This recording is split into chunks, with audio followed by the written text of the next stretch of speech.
Hola, buenas tardes. En esta ocasión vamos a hablar acerca del trámite que tiene el divorcio encausado de acuerdo con la legislación procesal civil en vigor para el Estado de México. Primero que nada, al hablar del divorcio, debemos tener claro que el divorcio es la forma en que se disuelve un vínculo matrimonial.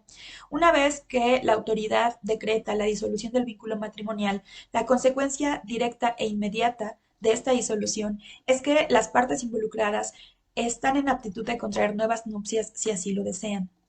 El divorcio y el matrimonio como tal están relacionados directamente con el derecho al libre desarrollo de la personalidad.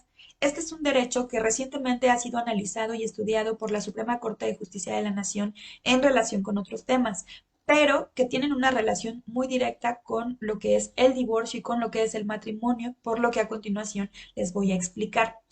Eh, en tratándose de divorcio, la Suprema Corte de Justicia ha establecido lo siguiente.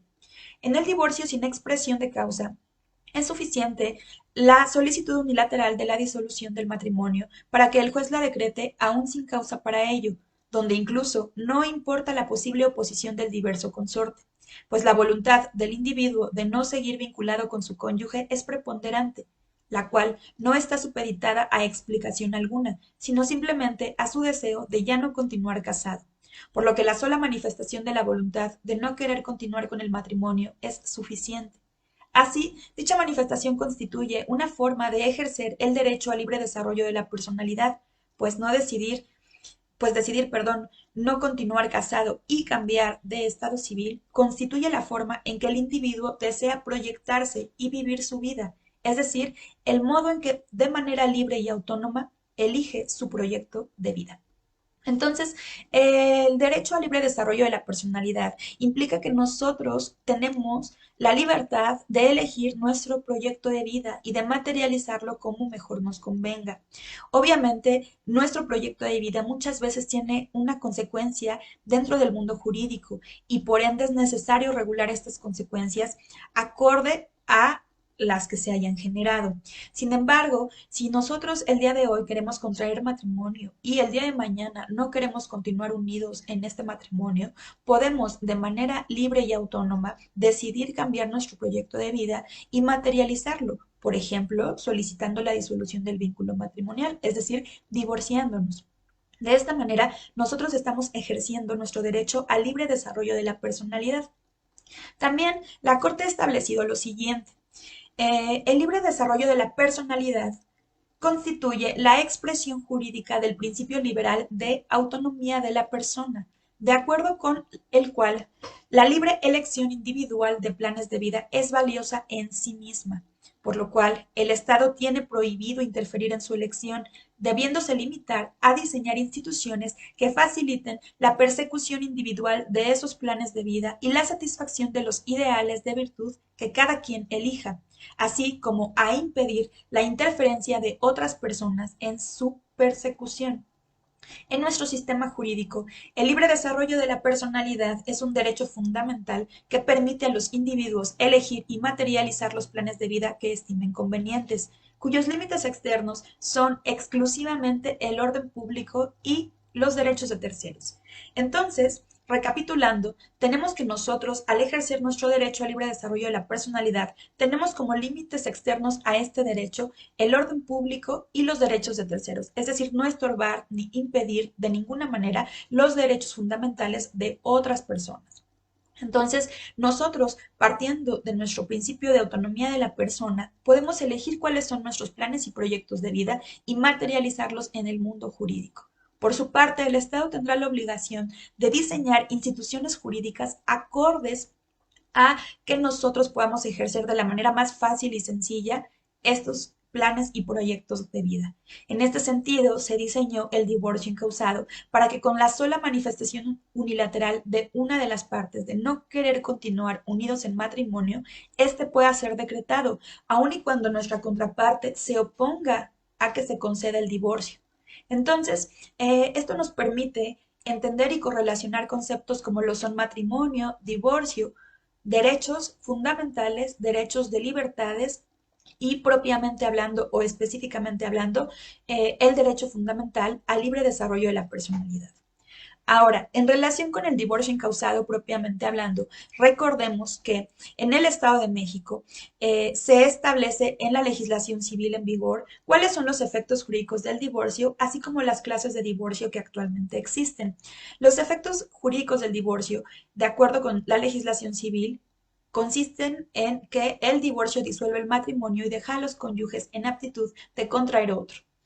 Y las clases de divorcio que existen previstas en la legislación civil para el Estado de México son incausado, voluntario, administrativo y notarial. Hablando propiamente del divorcio incausado, vamos a encontrar que los requisitos para presentar la solicitud de divorcio incausado se encuentran previstos en el artículo 2.373 del Código de Procedimientos Civiles para el Estado de México. Ahí se establece claramente que la solicitud de divorcio podrá presentarse por uno de los cónyuges sin necesidad de señalar la razón que lo motive, debiendo acompañar lo siguiente. Uno, tu acta de matrimonio. Dos, las actas de nacimiento de los hijos que hayan nacido. Y tres, la propuesta de convenio que habrá de regular las consecuencias inherentes a la disolución del vínculo matrimonial. Y ustedes dirán, bueno, ¿cuáles son estas posibles consecuencias que deban ser reguladas a través de una propuesta de convenio? Bueno, en caso de que existan hijos menores de edad, uno, la designación sobre la guarda y custodia de estos menores de edad, quienes, de acuerdo con el Código de Procedimientos Civiles para el Estado de México, deberán quedar preferentemente al cuidado de la madre. Sin embargo, bueno, esto ya también está superado por criterios de la Corte en el sentido de que la madre no siempre es la persona adecuada para conservar la guarda y custodia y el juez, analizando las circunstancias especiales de cada caso en concreto, deberá ponderar quién es el padre que deba conservar la guarda y custodia. Dos, también se deberá designar en nuestra propuesta de convenio el régimen de visita y convivencia que se propone respecto del progenitor que no va a ejercer la guarda y custodia. Tres, la designación del cónyuge que seguirá ocupando el domicilio en donde hicieron vida en común. Cuatro, la cantidad por concepto de alimentos que se propone para atender las necesidades de los hijos y en su caso el cónyuge a quien deba darse alimentos. También es importante que se señale dentro de la propuesta de convenio la manera en que se van a administrar los bienes de la sociedad conyugal durante el procedimiento y hasta que concluya el mismo. Y en caso de que el matrimonio se hubiese celebrado bajo el régimen de separación de bienes, se deberá de señalar específicamente la forma en que los bienes deben de ser, los bienes adquiridos, perdón, deberán ser repartidos de acuerdo con lo establecido por el artículo 4.46 del Código Civil del Estado.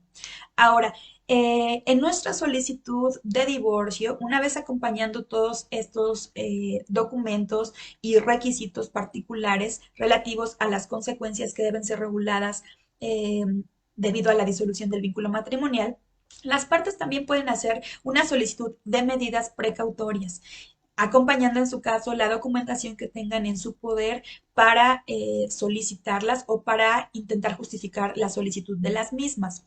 Ahora, en cuanto al procedimiento, vamos a encontrar que en el artículo 2.374 se establece que una vez que se presenta la solicitud y en caso de que el juez no haga ninguna prevención, el juez admitirá a trámite esta petición, dando vista a la parte contraria y resolviendo sobre las medidas provisionales o precautorias que se solicitaron desde el escrito inicial. Ahora, como parte del procedimiento y desarrollo del divorcio incausado, vamos a encontrar que hay dos audiencias de avenencia. La primera audiencia de avenencia tiene la finalidad de que el juez invite a conciliar a las partes y en su caso reconsiderar su solicitud de divorcio para continuar con el matrimonio. En la práctica esta audiencia es muy breve, a mi gusto es innecesaria porque si las partes llegaron hasta este punto es porque evidentemente uno de ellos ya no desea continuar con el matrimonio. Y creo que, que ni los jueces, ni los juzgados, ni ninguna persona que designe el tribunal tiene la obligación de hacerte reconsiderar esta situación. Pero creo que se debería de permitir a las partes que en caso de que reconsideren su solicitud de divorcio y confirmen su deseo de continuar unidos en matrimonio, únicamente se desistan del procedimiento antes, obviamente, de que se dicte o se decrete la sentencia por la que se disuelva el matrimonio. Pero bueno. Esto va a suceder en esta primera audiencia de avenencia. En la segunda audiencia de avenencia, esta se va a celebrar para el caso de que no se hayan conciliado las partes en esta primera actuación que les comento. Ya para la segunda audiencia, el juez va a analizar lo que conforma la propuesta de convenio y en su caso la contrapropuesta de convenio. Y en su caso, si las partes están completamente de acuerdo, va a aprobar el convenio en todas sus partes y lo va a elevar a categoría de cosa juzgada, obligando a que las partes cumplan y más bien cumplan con todos los puntos que hayan acordado en el mismo, como si se tratara de una sentencia ejecutoriada.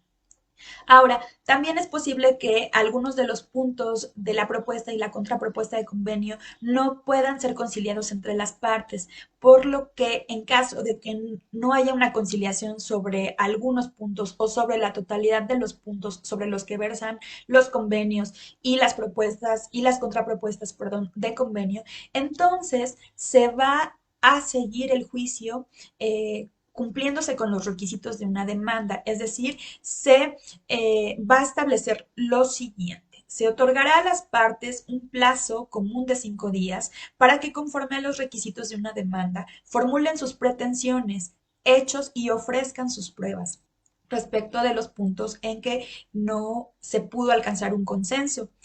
Y con estos escritos se dará vista a las contrapartes respectivamente para que manifiesten lo que a su derecho convenga, en su caso opongan defensas y excepciones y también ofrezcan sus medios de prueba respectivos.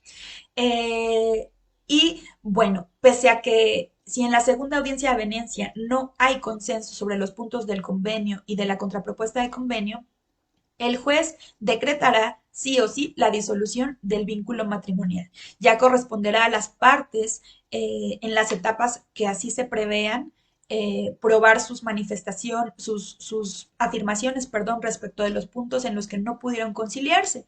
Pero en cuanto a lo que es el divorcio como tal, el juez lo va a decretar sin importar si el juicio sigue por las cuestiones en las que no se pudieron poner de acuerdo. Pero bueno, este es una plática en relación con el trámite del divorcio encausado, de acuerdo con lo establecido con el Código de Procedimientos Civiles para el Estado de México. Espero que les sea de utilidad. Por favor, vean nuestros videos y estén pendientes de los que seguiremos subiendo. Muchas gracias.